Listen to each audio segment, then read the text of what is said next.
Police संयम बरतकर धैर्य रखकर कार्रवाई करने की कोशिश कर रही है, लेकिन पुलिस की भी कई वीडियोस हैं जिसे देखकर छात्रों का गुस्सा फूट रहा है। छात्र ये कह रहे हैं कि पुलिस वालों ने उनके साथ बर्बरता की है, इसीलिए उनका गुस्सा लगातार उबल रहा है।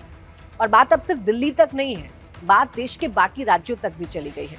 आज पटना से ऐसी तस्वीरें सामने आई, जयपुर से ऐसी तस्वीरें सामने आई, लखनऊ से ऐसी तस्वीरें सामने आई, बेंगलुरु से ऐसी तस्वीरें सामने आई। यानी देश के हर राज्य में आज सड़क पर संघर्ष देखने को मिल रहा था और सबसे ज्यादा अगर आकर्षण का केंद्र कोई रहा तो वो पटना रहा।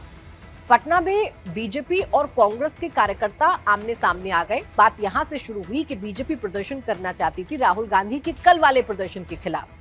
बीजेपी ये कह रही है कि राहुल गांधी ने प्रधानमंत्री नरेंद्र मोदी की सिक्योरिटी को ताक पर रखकर वहां उस जगह पर प्रोटेस्ट किया जो हाई सिक्योरिटी जोन है। इसका विरोध बीजेपी वाले कर रहे थे, कांग्रेस बीजेपी के इस विरोध का विरोध कर रहे थे। इसी को देखते हुए बीजेपी और कांग्रेस के कार्यकर्ता आमने सामने आ गए और पटना की सड़कों पर जो झंडे हैं, यानी बीजेपी का झंडा और कांग्रेस का झंडा, उन झंडों से डंडे निकालकर एक दूसरे पर पिटाई करने लगे, एक दूसरे पर जो हाथापाई है वो करने लगे। ऐसा लगा जिससे पटना की सड़कें जंग के मैदान में तब्दील हो गई हों। बीजेपी वाले कांग्रेस कार्यकर्ताओं को पीट रहे थे, कांग्रेस कार्यकर्ता बीजेपी वालों को पीट रहे थे। लेकिन देखते ही देखते ये बात और आगे बढ़ गई। जब तक बीजेपी और कांग्रेस के कार्यकर्ता आमने सामने थे तब तक फिर भी माहौल सामान्य लग रहा था। पुलिस हालात को नियंत्रण करने की कोशिश कर रही थी, लेकिन एकाएक पत्थरबाजी शुरू हो जाती है।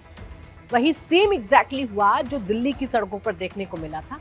एकाएक पुलिस वालों पर पत्थरबाजी शुरू हो जाती है और सिर्फ सड़कों पर पत्थरबाजी नहीं, चूंकि जेपी गोलंबर का एरिया है पटना का और डाक बंगला चौराहा है, वो बिजी या व्यस्ततम चौराहा माना जाता है, वहाँ मार्केट एरिया भी है। तो जो दुकानें थी उन पर भी चढ़ चढ़कर प्रोटेस्टर्स ने हमला करना शुरू किया। ये प्रोटेस्टर्स ने अपना जो विरोध है वो जताना शुरू किया। पुलिस को मशक्कत लगी इन हालात को कंट्रोल करने के लिए, प्रोटेस्टर्स का धरपकड़ करना शुरू किया, पत्थरबाजी को रोकने की कोशिश की। तो ये जो टूल किट दिल्ली में जिसका जन्म हो रहा था वो धीरे धीरे करके देश के बाकी राज्यों में भी फैल गया है। इसलिए चिंता इस बात की है कि जो जंतर मंतर पर हो रहा है, क्या उसे पॉलिटिकली हाईजैक करने की कोशिश की जा रही है, क्या इसके आड़ में छिपकर कोई किसी बड़ी साजिश को अंजाम देने की कोशिश कर रहा है, क्या वैसे ही करने की कोशिश कर रहा है जैसा नेपाल और बांग्लादेश में हमने देखा, क्या वाकई में हिंदुस्तान में तख्ता पलट की कोशिश की जा रही है। दिल्ली से आ रही तस्वीरें भयावह हैं, डराने वाली हैं, चिंता वाली हैं, क्योंकि चाहे स्टूडेंट्स को चोट लगे, चाहे पुलिस वालों को चोट लगे, चोट देश के नागरिक को लगती है, भारतीयों को लगती है। और ऐसे में सरकार को चाहिए कि जल्द से जल्द इस समस्या का समाधान निकाले।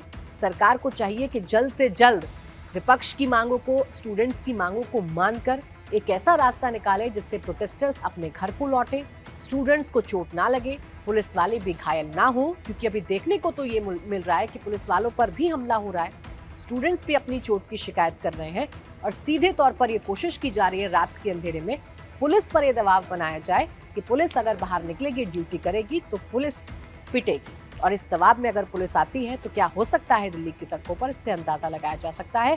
आज भी भीड़ को देखते हुए 16 मेट्रो स्टेशन को बंद कर दिया गया था ताकि कम लोग दिल्ली की सड़कों पर जुटे और कम समस्या दिल्ली पुलिस के सामने रहे।